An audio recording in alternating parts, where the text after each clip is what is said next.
Yo, you cannot find yourself because you were told that you cannot look in certain places, man. And I'm gonna tell you, this is something that I had to realize, man. Sorry, I was working out and I just got done, but man, this is the thing. It's like, growing up, a lot of us, especially my generation and older, right?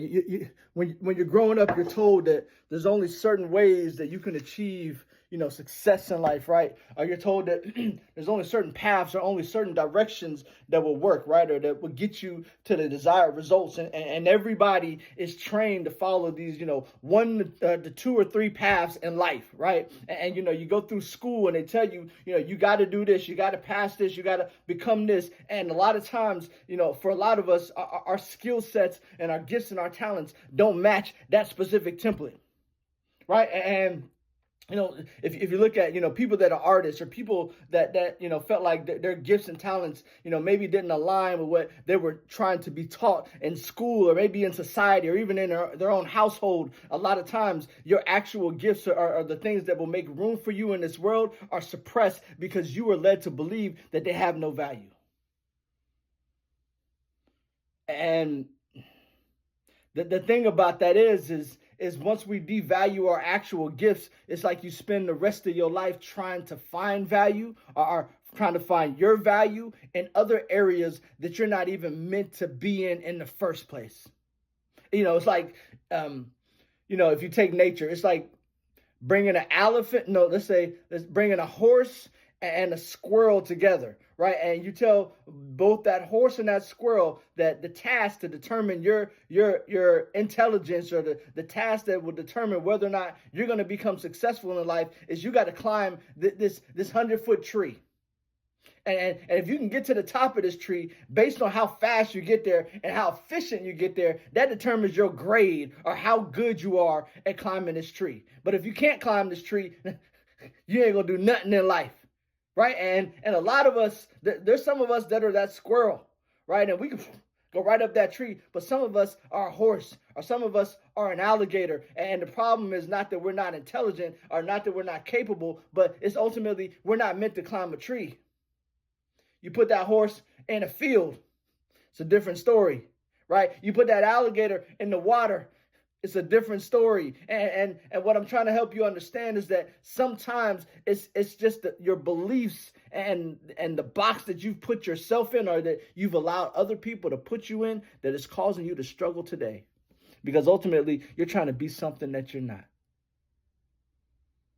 If you have gifts and talents that when you were younger, you really felt like this was it for you, and for one reason or another, somebody told you you're not smart enough to do that, or that's not going to make any money, or there's no way you can find stability in that, or you're not going to grow in that. There's no way you can raise a family on that. All of these things you're told these, and you start to believe these, and now you repress the real reason or the real gifts and talents that you're meant to give this world. And we find ourselves in this cycle, right, where you're in an environment you're not even supposed to be in. You're trying to make a home in a room that you never should have walked in life, and you're trying to become something that somebody else was or that somebody told you you have to become in order to be somebody. And ultimately, you find yourself struggling. You find yourself, tripping up. You find yourself feeling out of place. You find yourself feeling like this is not for you, and you feel lost. Or you feel like you're not good enough. Or you feel like you're a failure. Or you feel all these negative things about yourself. But if we take it back to the core, it's not that you're a failure. It may be that you have some beliefs about yourself that are limiting your progress. But ultimately, those beliefs may be rooted in what you were taught and are forced to become. And, being in that space, man, I think it's different for all of us in regards to how do you get out of that, right? But ultimately, I think it starts with, if you're feeling lost right now, or you're feeling like you can't really find your footing, or you feel like you just keep stumbling, it starts with looking into you and rediscovering what you already know is your gift, or your talent, or your skill set.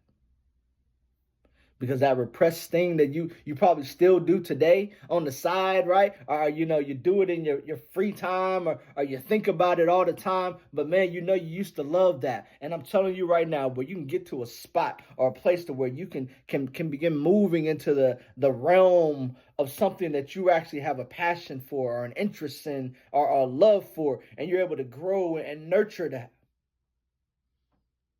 It's like a tree, man.